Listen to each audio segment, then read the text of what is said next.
Hello everybody and welcome. My name is Magic Mark here with Digigaming TV, bringing you yet another deck tech video. This one happens to be called Naya Angels and is a green, red, and white deck built around a very powerful mid-range game plan, which is pretty fun to play. So if you like this video, make sure you subscribe to the channel. We post new content Wednesdays and Saturdays, and if you want to see more gameplay of this deck or other decks, you can check us out on our Twitch stream, twitch.tv/digigamingtv. We stream Monday, Tuesday, Thursday, and Friday, 6 p.m. Mountain Standard Time. So with that being said, let's hop into the deck tech and some gameplay, and I'll see you on the stream. So here's the deck list. We have a single copy of Shivan Fire. We have a playset of Adanto Vanguard, a playset of Merfolk Branchwalker, and a playset of Lava Coil to help us put some pressure down and some removal as early as turn 2. Starting on turn 3, we have a playset of History of Benalia and a playset of Legion Warboss. We also have a couple copies of Night of Autumn to help, 1, keep pressure on, and 2, provide some versatility in the deck itself, as well as a single copy of Fight with Fire to give a little bit of reach and also to kill some bigger creatures that we can't really handle. In our 4 converted mana cost slot, we have 2 Ajani Adversary of Tyrants, 2 Ixalan's Bindings, and 3 Aurelia Exemplar of Justices. And this card is a powerhouse in this deck and every deck. It's one of the reasons why we call it Naya Angels, is it kind of relies on this card and the next card here, 3 of Lyra Dawnbringer in the 5-drop slot, as well as 2 Vivian Reeds. The rest of the deck is just lands, 24 to be exact, 2 plains, 2 mountains, 2 forests. We also have a 2 Rootbound Craigs, 4 Clifftop Retreat, 4 Sacred Foundry, 4 Sunpetal Grove, and 4 Temple Gardens. That being said, sideboard of this deck is really up to you. What I like to do is kind of shore up what we don't already have main deck. A couple of extra Shivan Fires, a couple of Seal-Aways, maybe some sweepers like Deafening Clarion. It's up to you. Carnage Tyrant's definitely a good slot here, as well as maybe Shalai, Voice of Plenty, if you want to go that route. Either way, it depends on your metagame and where you're going to be playing this deck. So with that being said, if you're still interested, let's go ahead and hop into some gameplay. Okay, so here we go with game number 1 with Naya Angels. We're just going to play a single of here and see how it goes. I'm not sure what we're going to pair against, but either way, you'll get to see how this deck works.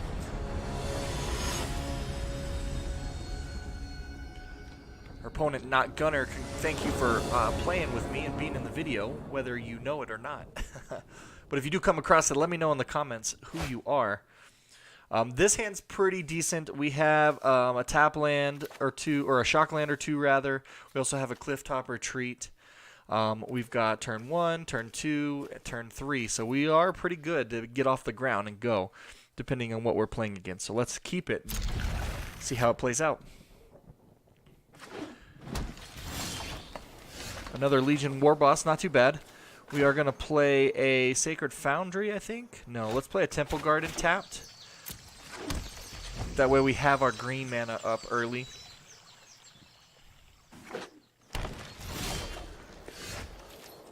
And this time here we'll play our Clifftop Retreat, untapped of course, and play our Adanto Vanguard. We're going against, so far, green.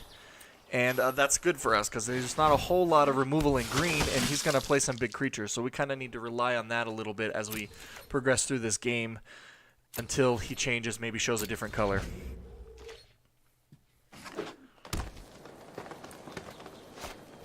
Mono green comes down with a Steel Leaf Champion.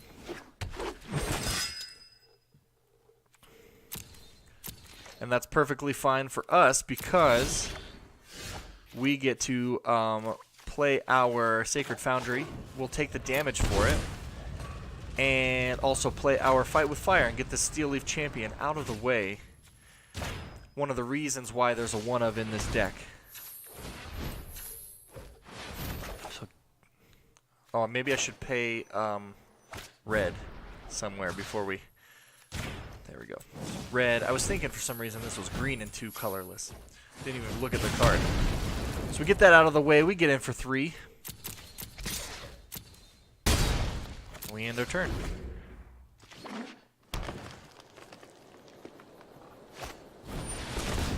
Vine Mare coming down. Decent card.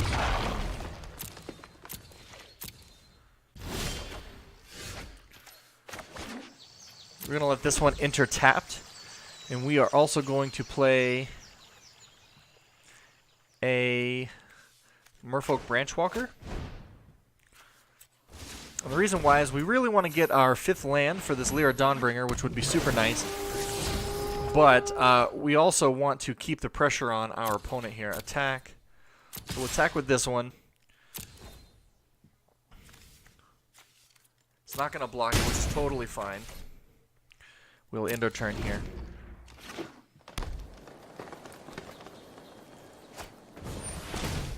Got a Branchwalker of his own, which is nice. And he hits a land.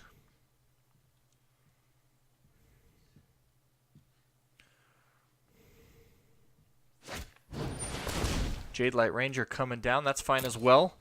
We are going to Shivan Fire that pretty much right away.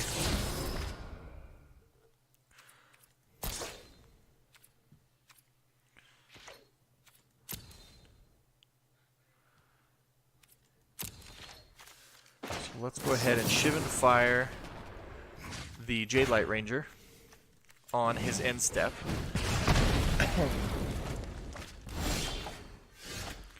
So we play our Sun Petal Grove as well as a Lyra Dawnbringer.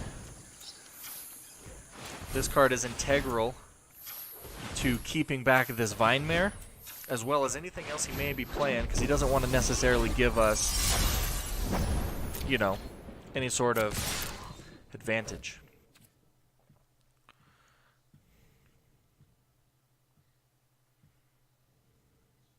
Gonna let the damage come through. Bring it on.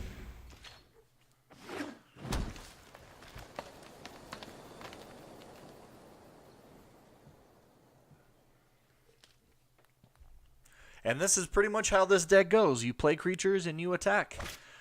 You're pretty resilient in that you can still play some pretty powerful things and get rid of some big threats on our opponent's side of the field. But that Ghalta might give us a little bit of trouble. A little bit of trouble. So, let's go ahead and play our Aurelia, which we top deck nicely. I'm kind of glad that we did, since it allows us to hold our Lyra Dawnbringer back just a little bit. Nothing has reach on his side of the field, which is perfect. We'll go to combat, make this Lyra Dawnbringer giant, and we'll attack with this one. One of the cool things about Aurelia and Lyra together is that Aurelia gives Lyra vigilance. So she has vigilance and first strike, and it lets us just crash in. So as long as we can survive this turn, then we win. So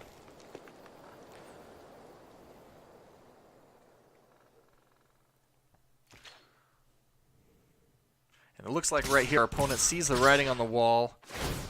It's 12, 13, so that's going to resolve. 13.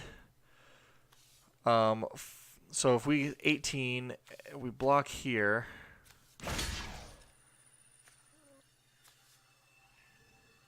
Yeah, so if we block the... Does it give them trample also? Yes. So they get trample, which is fine. We are going to go ahead and block there. No. Let's just go right here. One blocker. So first strike damage happens, and we gain life. He's going to hit us for 18. But if he doesn't have anything to do, then we're just going to win. Just took a second here to do the math, and it looks like he's throwing the GG. And that's how this deck works. Simple as that. And there you have it, ladies and gentlemen. That is exactly how this deck is supposed to work. You come down starting as early as turn 2 with the pressure, Adanta Vanguard, and Merfolk Branchwalker helping you refill your hand and defend your board early. Just kind of grinding out the game until you get to that goal, which of course is the victory. One important synergy to note is that with Aurelia, Exemplar of Justice, and Lyra Dawnbringer, if you can get lucky enough to have them both on the field, as you saw in this video, they're really nice to be able to help each other and buff each other effectively. During combat, Lyra Dawnbringer is a 7/7 flying, first striking, life linking, vigilant creature. So very, very nice to have. Anytime she swings in as a 14-point life swing, as long as it connects with something, which is very nice to have. And then what's nice with Lyra is she buffs Aurelia as well. She is actually a 3/6 blocker on the back end, so you can hang her back and feel confident that your board's going to be relatively protected. As you saw in this video, it's pretty textbook how it works. If you like this video, make sure you subscribe to the channel because we post content like this all the time. And if you want to see more gameplay of this deck, we're going to be doing so on our Twitch streams, which you can see twitch.tv/Digigaming TV. You can check us out Monday, Tuesday, Thursday, and Friday starting at 6 p.m. So currently, we're actually pushing to become an affiliate with Twitch. And the way we're doing that is for every new follower that we receive, they get to spin a prize wheel where you can win some awesome prizes like Guilds of Ravnica packs or Ultra Pro Tower deck boxes. We've also got some Eclipse sleeves and playmats and all kinds of other paper magic goodies and goodness to give out to you guys. And all you got to do is be a follower of the channel to win. So with that being said, my name is Magic Mark. Thank you guys so much for watching. I'll catch you next time. This is Digigaming TV. Have a good night.